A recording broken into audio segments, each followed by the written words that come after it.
Somewhere past the last marked trail, the map runs out. That's where we live. Out here, there's an old saying. What sees you first follows you longest. So here's the deal. Subscribe and hit that like button, or you're walking back alone. We're chasing 10,000 souls by the end of 2026. Now, let's dive into tonight's story. I was the 7th man to enter that forest. I was the only one who came back.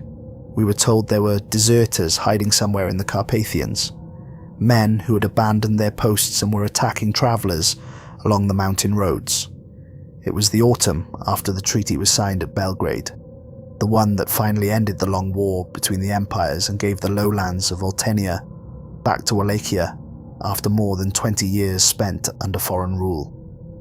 Soldiers were being pulled off the frontier by the hundreds that season, marched home in long ragged columns, and not all of them went home quietly. Some kept their muskets, some kept their coats, some simply peeled away from the column one night and walked into the tree line and never came out the other side. And it was our job, 7 of us and a hired guide, to find out why the roads below the mountains had started swallowing travellers whole. We expected thieves, we expected soldiers, we expected wolves. We did not expect to find footprints belonging to men who had been dead for 3 days. My name is Mirek Vâlcu, and before any of this happened, I would have told you plainly that I did not believe in curses or omens, or the things my grandmother used to whisper about whenever the wind came down off the peaks, in a certain way. I was born the 7th son of a 7th son, and where I come from that is supposed to mean something. The old women in my village used to look at me sideways when I was a boy. The way you look at a dog that has never bitten anyone yet but might, one day for no reason you could name. My grandmother made my mother throw a stone over her shoulder the night I was born and speak the old words over it, so that whatever wanted to claim me for its own would choke on the stone instead. She made sure I was carried to the priest before I was a week old, just in case the old words weren't enough on their own. I grew up hearing every one of those stories, and I grew up not believing a single word of them, because I had spent my whole life watching frightening things turn out to have ordinary explanations underneath them. A howl in the night was a wolf. A shape in the fog was a shepherd walking his flock home late. A light on the far ridge was nothing more than a charcoal burner tending his pit through the dark hours. That belief carried me through 5 years of soldiering, through 2 brutal winters on the frontier, through more burials than I care to count in one sitting. I trusted it the way a man trusts a bridge he has crossed 100 times before, without the boards ever once giving way beneath him. I did not know yet that the one thing I had never accounted for was something that had spent a very long time learning exactly how to become the ordinary explanation. Captain Caesar Dorneanu led our patrol, and if you had told him on the morning we set out that anything unnatural walked those particular woods, he would have laughed you straight out of the garrison yard. Caesar was 43, and he had spent the better part of those years at war. He had marched through starvation and frost that killed men, standing upright in their own boots. He had stood over more executions than he ever spoke of afterward, and he had a way of looking at a man that made most of us straighten our backs without being told to do it. Fear is a rumour, the body tells itself, he liked to say. Usually right before ordering us up some slope none of us wanted to climb, and he said it so often that by the 2nd week, I could have said it along with him. Nothing frightened Caesar, and everyone in the regiment knew it, and I think that reputation was the thing that finally destroyed him, because a man who has built his whole self around being unafraid is nowhere left to go once real fear finally arrives, except straight through denial and out the other side into something far worse. 7 of us set out from the garrison that morning under a sky the colour of wet stone. Caesar led. I walked near the front with him since I had served with the regiment, longest apart from the captain himself, and he liked keeping me close in case orders needed carrying down the line. Beside me most days walked Yangchu Murasan, 22 years old, and the only reason any of us laughed at all. During that first stretch of the march, Iansu had a joke for everything under the sun. "You march like a man being chased by his own wife," he told Anton on the second morning, and had the whole column grinning by midday.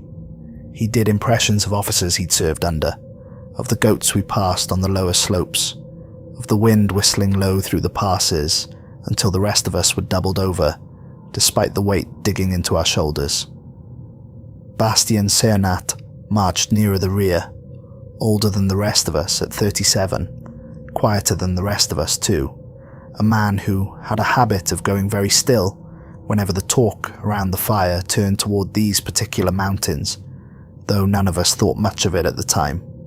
Rounding out the patrol were 3 more soldiers, Petru, Anton, and Dmitri. Steady men, unremarkable men, the kind you don't think much about until the day comes when you realize you will never see any of them again. We picked up our guide in the last true village before the tree line, a woman named Serena Barsan, who had walked those slopes since she was a girl following her father's traps. She was 34, sharp-eyed, and before she would agree to lead us anywhere at all, she sat all 7 of us down outside the village chapel and laid out her terms as plainly as if she were reading them off a page. "You will not cross running water after dark unless there is a bridge a priest has blessed," she said. "You will not travel once the light has truly failed. Not for any reason, not even to chase a fire you think you see ahead of you. And if something among the trees calls to you in a voice you know, you will not answer it. Not your mother's voice, not your captain's, not your own." Cesar had smiled at that last part, the way a man smiles at a child telling him a bedtime story he has long since outgrown. "And if my own captain calls my name from the trees," he said, "who exactly should I imagine is doing the calling instead?" Serena did not smile back. "Something that has been listening to you say his name for longer than you've known him," she said, and left it there. Cesar agreed to every one of her terms without the faintest intention of actually halting the patrol's progress for the sake of an old superstition, because that is precisely what he assumed she was selling us. An old priest in that same village stopped me on our way out through the gate, close enough to the tree line that I could already smell the pine on the wind. He asked my name, and when I gave it, he asked whether I had any brothers. I told him 6, all older, and watched something shift behind his eyes. 6, he repeated, more to himself than to me. He didn't say anything further than that he would pray for our safe return, but he pressed 2 fingers to my forehead before I could step away, murmuring something too quick and too low for me to catch clearly. I remember thinking, at the time, that it was a strange thing for a priest to do to a soldier he had only just met that morning. The first 2 days on the mountain were easy enough. The weather held clear and cold. The trail was well marked from generations of shepherds moving flocks along it, and Iansu kept the whole patrol's spirits high, mocking every one of Serena's warnings at every opportunity he found. He did an impression of her stern voice that had even Cesar fighting back a smile more than once, dropping his chin and saying in a low and serious tone, "You will not answer if the mountain calls your name," before breaking into a grin and adding, "unless it's offering supper, in which case I'm afraid I answer to almost anything." Serena did not find any of it funny. She would go quiet every time he joked about the streams or the failing light, and I caught her more than once tracing something small in the air with 2 fingers of her right hand. An old habit I did not understand yet, a ward against something she clearly took seriously, even if the rest of us did not. On the second evening, we came across an abandoned camp in a hollow just off the main trail, and for a while we let ourselves believe our search might already be nearly finished. There were the cold remains of a fire, a scattering of gear, a pot of something that had long since gone to rot sitting untouched beside the ashes. Caesar was pleased. "There," he said, crouching to run a hand along a bedroll still laid flat on the ground. "Deserters, exactly as we were told. They'll have heard us coming and scattered into the trees." But the longer we stood in that hollow, the less any of it sat right with me. Every pack was still there, still full, still buckled shut, as though the men who owned them had simply set them down and meant to come straight back for them within the hour. A cloak lay folded into a neat square on a fallen log, the kind of fold a man makes when he expects to put the garment right back on. Serena wouldn't set foot past the edge of that hollow. She stood at the tree line with her arms crossed tight against herself and said only, "We should not still be standing here once the light changes." And for once even Caesar didn't push her on it, though he made sure to say it was only because we had a long march still ahead of us that day, and nothing more. It was the third night back on our own trail when we found the footprints. We had made camp in a shallow clearing ringed by pine, and Caesar had taken the second watch himself, the way he sometimes did, to prove to the rest of us that he wasn't above the work he asked of everyone else. When the camp woke the next morning, there was a line of prints pressed clean into the frost circling the edge of our dead fire, coming in from the tree line and stopping right at the border of our bedrolls, as though whoever made them had stood there a long while, simply watching the rest of us sleep. Caesar crouched low over the prints for a long moment, and when he finally spoke, his voice was perfectly level. "Those are mine," he said, "left over from my watch."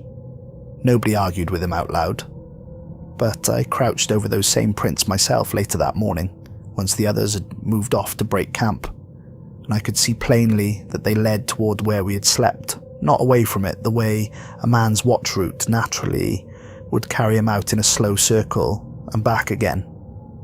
I opened my mouth to say something to Bastian, who was standing nearby, and he only shook his head once, sharply, a warning to leave it alone for now. I did leave it alone. I've spent every quiet hour since trying to convince myself I'd simply misread the direction in the frost, that the morning light was playing tricks with the shadows pooling in the depressions. I've never managed it. Serena grew quieter still after that morning. Each evening, as the light started to fail, she would find whichever tree stood closest to our camp and press her palm flat against the bark, murmuring something too low for any of us to make out clearly, though I caught fragments of it once or twice, words about closing a door and asking whatever stood on the other side of it to remain there. On the fourth evening, Vâlcu caught her doing this and, in the spirit of the running joke that had carried him through the whole march so far, put two fingers to his lips and let out a long, cheerful whistle into the darkening trees, the same kind boys used to call each other home for supper. Serena spun on him so fast her pack nearly slid off her shoulder entirely. "Never do that again," she said, and every trace of the good humour she'd shown him earlier that day was gone from her voice completely. "Why not?" Vâlcu asked, still half laughing, though the laugh had already started to falter. "Because something out there whistles back," she said. Not 10 minutes later, sitting around the fire finishing our supper, we heard it. A long, low whistle drifting down out of the black between the trees, pitched almost exactly the way Vâlcu had done it, close enough that for one terrible second, I actually thought he had done it again as a joke, until I looked over and saw his hands still resting flat on his knees, his face gone the colour of old snow. "That wasn't me," he said quietly before anyone could even ask. Bastian was the one who finally broke the longer silence that followed. "I've heard something very like that before," he said, staring hard into the fire, rather than at any of us. "A long time ago, in these mountains. I never once expected to hear it again." "What do you mean you've heard it before?" Petru asked. Bastian only shook his head slowly. "It isn't a story for the fire," he said, and none of us pushed him that night. "I've wished 1,000 times since that we had, because everything Bastian eventually told us, he told us far too late for it to matter to the men who needed to hear it most. We saw the first of them 2 nights after that. It was standing between 2 pines at the very edge of our firelight, close enough that if it had taken 3 unhurried steps forward, it would have been standing directly among us. At first glance, it looked entirely like a man. It wore an old soldier's coat, weathered dark at the shoulders, the sort our own grandfathers might have worn in some older war none of us had lived through. Its face was the part that unsettled me most of all, and it took me a long while to understand exactly why, because there was nothing outwardly wrong with it. No wound, no pallor, no strangeness in the features to point to. It looked like any tired soldier you might pass without a second glance on a mountain road, the kind of face you'd forget within the hour under any other circumstance in the world.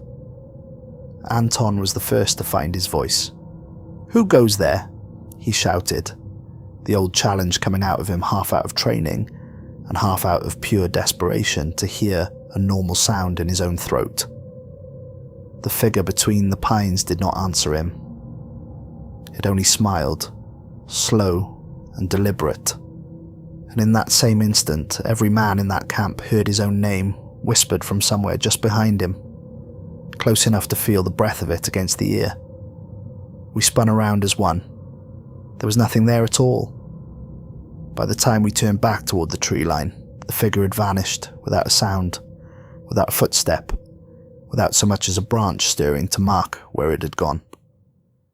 Caesar ordered double watches from that night forward, and doubled down harder than ever on his insistence that we were still dealing with deserters, men who had learned some clever trick of throwing their voices to frighten green soldiers off the mountain and leave them to their smuggling in peace.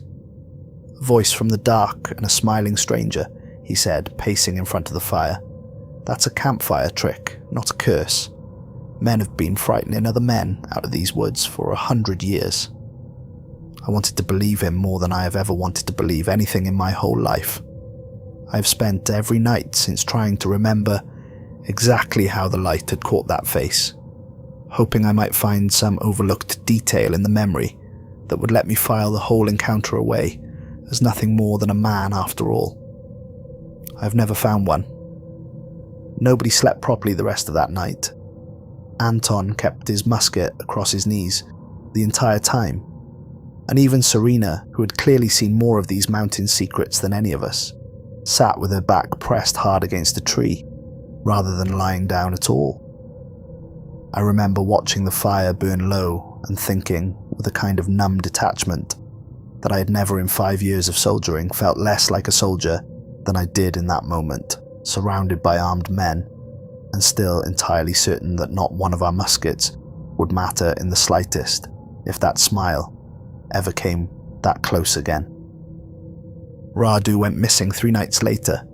He had taken the second watch, same as Caesar had that first troubled night, and when Dmitri went out to relieve him, he found the fire built up neat and proper, Radu's coat folded into a square at the base of a pine, his boots set side by side beneath it, his musket leaned careful against the trunk, as though he had simply undressed for bed right there in the open and walked off into the dark in his bare feet without a second thought. His prints continued 30 paces from that spot and then stopped completely. No scuff, no scramble, no drag mark of any struggle, as if he had simply been lifted straight up out of the snow and never once set back down. Caesar's obsession sharpened into something closer to madness after that, though none of us would have dared call it that to his face. He stood over the folded coat with his jaw set hard and said, "He's deserted and left this arranged for us on purpose, to frighten the rest of you into turning back before we find where he's hiding."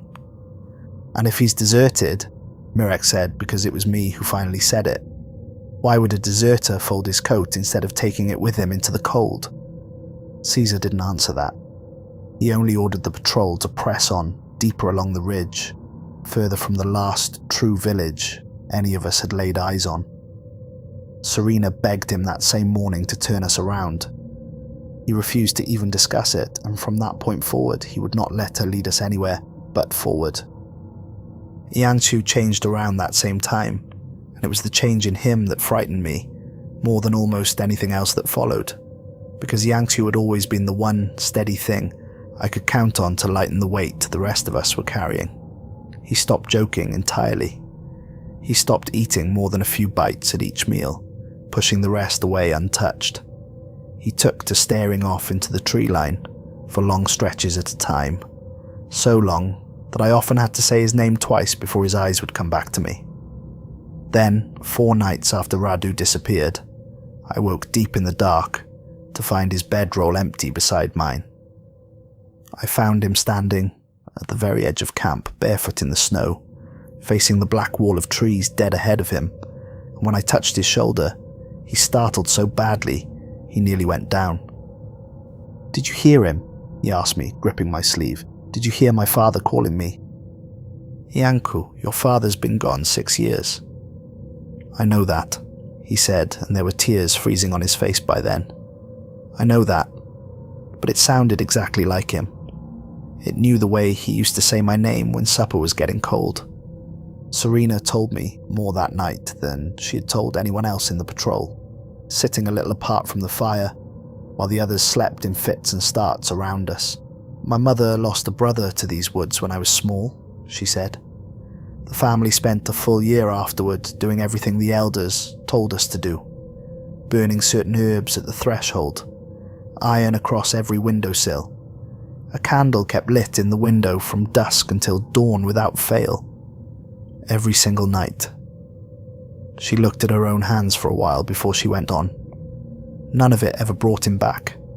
The only thing we ever truly learned from losing him was which signs to watch for early, so that if the mountain ever took an interest in one of us again, we might see it coming before it was already too late to run."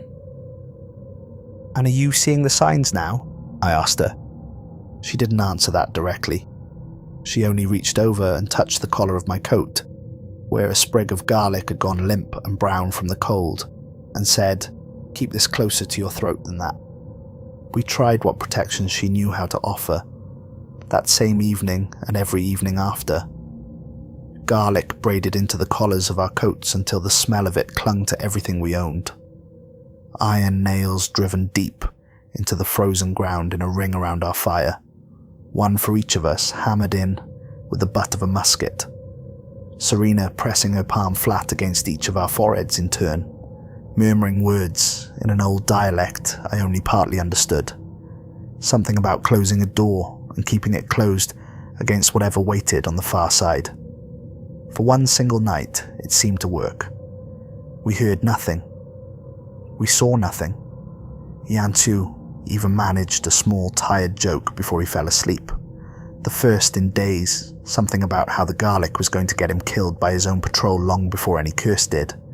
And for an hour or two, I let myself believe we had found some real defense against it after all. Then, the second night came, and the whistling returned exactly on schedule, closer now than it had ever sounded before, and I understood that whatever moved through those woods with us had simply been waiting us out, patient in a way nothing hunted by soldiers had any right to be. Dimitri broke on the 3rd morning after that, well before dawn, shaking Anton awake to say he was walking back down the mountain alone.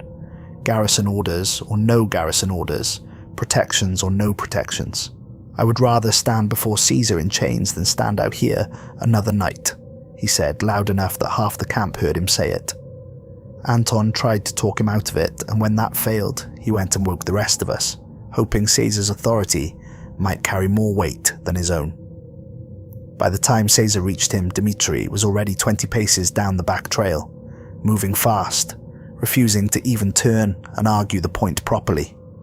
"Soldier," Caesar called after him, and there was an edge in his voice none of us had heard from him before, something close to real fear, dressed up as anger. "You'll be shot for desertion." "Then shoot me here," Dimitri called back without stopping, "because at least here I'll know exactly what killed me." We watched him go because none of us, in our hearts, could bring ourselves to blame him for it. He never reached the village. I learned that much only once I finally made it down myself, when an old man in the square told me, almost as an afterthought, that a soldier matching Dimitri's description had been found frozen at the edge of a stream 2 full days' walk from where any of us had last seen him alive, his boots still on his feet, his musket still slung across his back, with no mark anywhere on him to explain why a strong young man in good health had simply lain down in the snow and stopped breathing. It was around the fire the night after Dimitri left that Bastian finally told us everything he'd been carrying since the whistle first answered Yangtzu's out of the trees. "When I was younger than any of you," he began, "barely a man at all, I came through these very mountains with a friend I'd grown up beside since childhood. His name was Vasile. He shared his family's table more often than his own. We were that close. We were hired to guide a merchant's caravan through the passes, a few coins and a warm meal waiting at the far end for both of us. He paused there long enough that I thought he might stop entirely. The caravan made it through untouched, every crate, every bundle accounted for. But Vasile stopped answering when I called for him on the second to last night, and I told myself for 3 straight days that he'd simply fallen behind and would catch us up along the road. I still dream sometimes about the sound of my own voice calling his name over and over into the dark. And near the end of those 3 days, something finally called back to me, using his exact voice, asking me gently, almost kindly, why I had ever stopped waiting for him. "You think it was him?" Iancu said, answering. "I think it was wearing him," Bastian said, "the way you wear a coat that isn't yours." He looked at each of us in turn before he said the last part. "Whatever we're calling deserters, whatever Serena calls by the old word for the restless dead, it isn't hunting us the way a wolf hunts a flock." He looked at me longest of all. "Whatever happens from here, however afraid you get, don't look into its eyes for longer than a single breath." "Why not?" I asked him, though some part of me already dreaded the answer. "Because it doesn't want you dead," Bastian said. "It wants you to come with it." Serena, listening from across the fire with her knees drawn up to her chest, finally told us the rest of what she had been holding back since the very first night we hired her at the chapel gate. Her family had lived in the shadow of these mountains for longer than anyone could properly count, and for just as many generations they had known exactly what walked here. After the sun went down, she used a word I'd heard whispered by old women my whole life without ever once taking it seriously, the old word for a restless spirit that returns to the world, wearing a face it has borrowed, sometimes the face of someone recently buried, sometimes the face of no one anyone left in the village could put a name to at all. My grandmother used to say certain people are marked from the hour of their birth to draw such things closer than most, she said, and when she said it, she looked directly across the fire at me. The 7th child of the same sex, chief among them. Nobody said anything for a long moment. Then Iancu, of all people, let out a short, humorless laugh. "Of course it's you," he said to me, shaking his head. "Of course the one man in this whole patrol who never believed a word of it is the one thing pulled it out here to begin with." I didn't have an answer for that either. Tomascu was the next to go, and this time it happened in full view of 2 other men, in the grey hour just before proper daylight broke over the ridge. Anton and Petru both swore afterward, separately, without any chance to agree on their story beforehand, that Tomascu had simply stopped walking mid-stride on the trail ahead of them, turned his head as though someone had called out to him from among the trees, to their left, and answered a name that neither of them recognized as belonging to anyone in our patrol at all. "Come in," he'd said, plain as anything, the way a man answers when his mother calls him in from the yard, and then he had simply walked off the path and was gone between one step and the next, as though the space between 2 pines had closed itself over him like water closing over a dropped stone. He looked happy, Anton told the rest of us afterward, and that seemed to frighten him more than anything else about it. Whatever he saw out there, Tomascu looked happy to see it. We were 5 men now, along with Serena, Caesar, myself, Iancu, though he had gone nearly silent by that point, speaking only when spoken to directly, Bastian, and Anton, since Petru had grown too shaken by then to be trusted, with much beyond staying close to whatever fire we could still manage to keep burning through the night. We saw it clearly for the first time that same evening, standing not at the distant tree line this time, but well within the reach of our own firelight, close enough that every last detail was visible, whether any of us wanted it to be or not. It still wore the old soldier's coat, and its movements carried a slowness to them that never quite matched the way it seemed to close distance, as though it was somehow always a little nearer the next time you looked than it had been a moment before, without ever appearing to actually cross the ground in between. This time, for the first time since the whole ordeal began, it spoke. "Aren't you cold, Iancu?" it said in a voice that was not its own at all. It was Radu's voice, warm and familiar, the voice of a man Iancu had shared a bedroll's distance from for the better part of 2 weeks. "Come sit by the fire properly. You'll catch your death out here." Iancu made a sound low in his throat that I hope never to hear come out of a living man again. Bastian was the one who moved first, stepping bodily between Iancu and the thing in the coat. His musket raised, though we all understood by then how little that would matter. "Don't answer it," he said low and hard. "Don't you dare answer it." The thing tilted its head, still smiling that same slow, patient smile, and simply watched us for a long moment before the firelight seemed to fold around it and it was gone. The same way it had gone every time before, without sound, without disturbance, as if it had never truly been standing there at all, rather than simply choosing to leave. Petru vanished that same night, silently, without even the courtesy of a cry, to mark the moment for the rest of us. By the time morning came, there were 4 of us left standing along with our guide. Cesar would not accept it even then. "I'm going to find them," he said, standing at the edge of camp with his coat already buttoned against the cold. "Radu, Tomescu, Petru, all of them. They're being held somewhere close, and I mean to find out by whom if it takes me the rest of this winter to do it." "Cesar," I said, "you saw it speak, with Radu's voice, you heard it."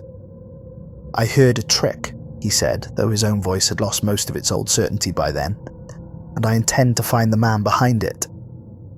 I followed him, against every instinct in my body telling me to stay close to the fire with the others, because I have never once been able to walk away from a man who needed following, even a man walking straight toward his own end, with his eyes wide open the whole way there.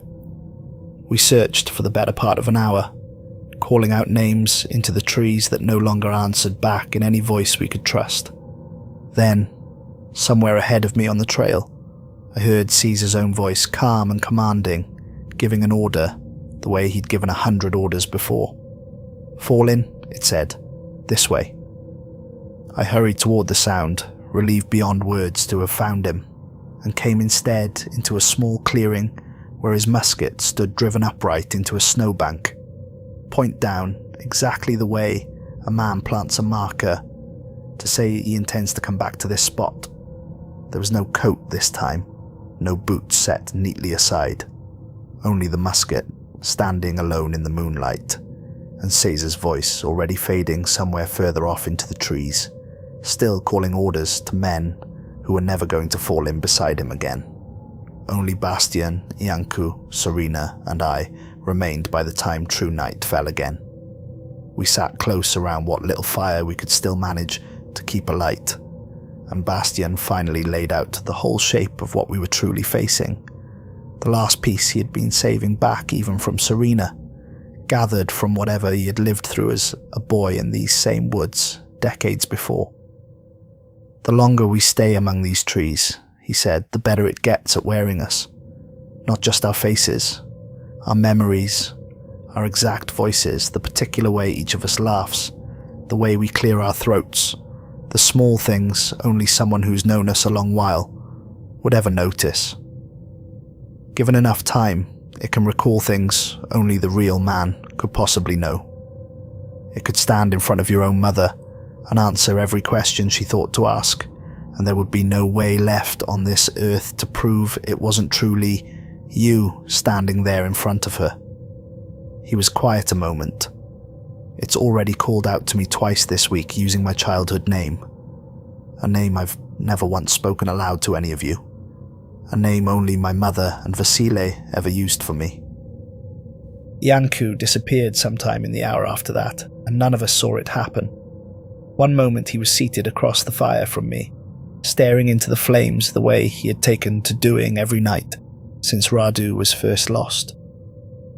The next time I looked up from banking the coals, his place by the fire was simply empty, his blanket still holding the shape and warmth of him, as though he had only just that second stood and stepped away, though not one of us had seen him move at all. Bastian made the decision for the rest of us not long after that. "I'll hold the trail behind you," he said. "You and Serena need to reach the tree line before the light fails us again." "I'm not leaving you up here alone," I told him. "You are," he said, and there was something almost gentle in the way he said it, the way you'd correct a child rather than argue with a grown man. "Someone has to make it back down this mountain and tell people the truth of what happened up here. It isn't going to be me, Mirek. I made my peace with these woods 30 years ago. I just didn't know it yet." I did not want to leave him.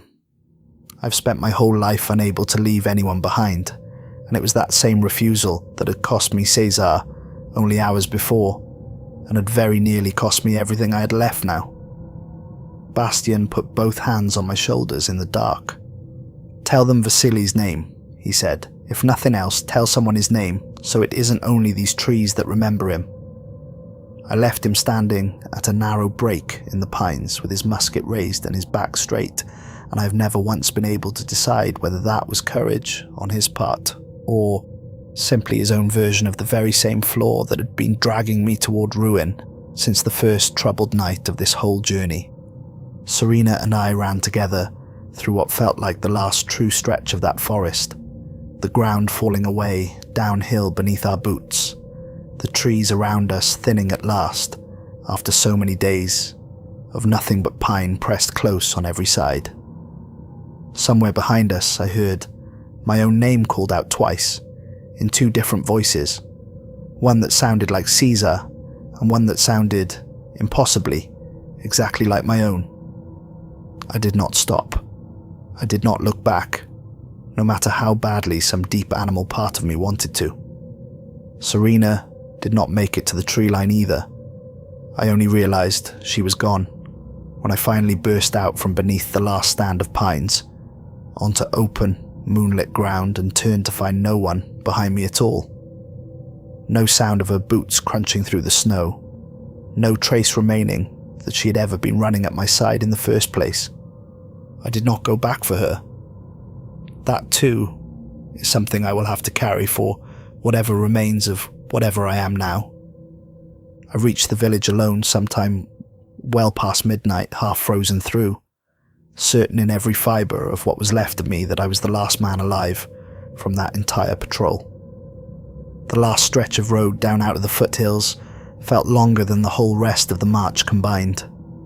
Every shadow the moon threw across the snow made me flinch and reach for a musket I had long since dropped somewhere back on the mountain. Twice I was certain I heard footsteps falling in time with my own from somewhere just off the road, matching my pace exactly, stopping the instant I stopped to listen, and both times I forced myself to keep walking rather than turn and look, holding on to the one piece of Bastian's advice I had never once let go of, even after everything else about that night had fallen apart around me. The village itself looked smaller than I remembered it looking on the morning we had marched out of it, huddled low under the weight of the mountain behind it, most of its windows dark except for a scattering of banked hearth fires glowing faintly through shuttered gaps. A dog barked somewhere off toward the chapel, and then fell silent all at once, as though someone had put a hand over its mouth. The villagers who came out into the square to meet me did not react the way I had braced myself for on the long walk down. There was no shock at the sight of a man stumbling in from the mountains, half dead with cold and grief. Instead, there was only confusion and a kind of wary, careful politeness, the sort you might offer a stranger who had clearly wandered somewhere he didn't quite belong. An old man stepped forward from the small crowd. "Are you looking for the rest of your patrol?"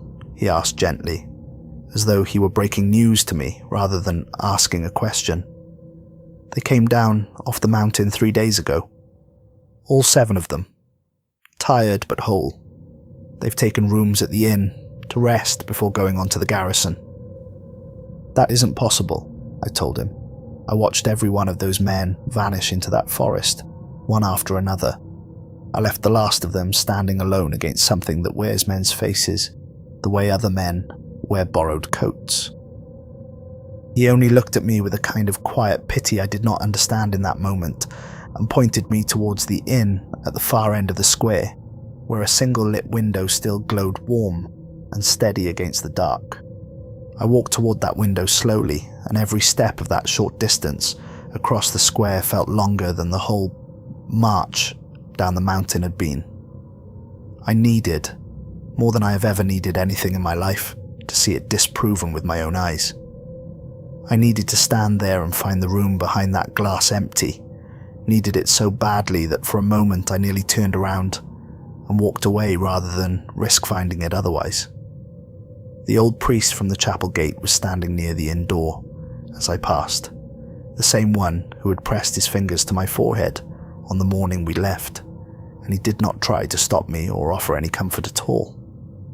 He only watched me go by with that same quiet pity I had already seen once that night, as though he already understood exactly what I was about to find, and had known it from the moment he first saw my face beneath the moonlight. Instead, I found all 7 of them seated together around a long table inside, sharing a meal, laughing the way we used to laugh in the very first days of the patrol, before any of this had ever begun. Caesar was there, and Bastian and Iancu with his old easy grin restored fully to his face, as though it had never once left him. Radu, Tomescu, Petru, Anton, and Dmitri, every single man I had watched that forest take one after another, sitting whole and warm around that table, passing bread, refilling cups, exactly as if the last 2 weeks had simply never happened to any of them at all. And then one of them turned, slowly, unhurried, and looked directly out through the glass at me, standing alone in the dark and the cold. It was my own face looking back. I understand now what I could not understand standing frozen at that window, staring at myself, seated comfortably inside, among men I had thought I buried in those woods, with my own 2 eyes. I was never the one who walked out of that forest. I was the thing the forest sent back in his place, wherein everything Mirek Vâlcu ever was, right down to the memories I've just finished telling you, as though every one of them still belonged to me. Somewhere in that village, on that same ordinary night, the real 7 men were already home, already warm, already beginning, in the way that only the living can afford to forget, to let go of the fact that an 8th man had ever walked in beside them on that road at all.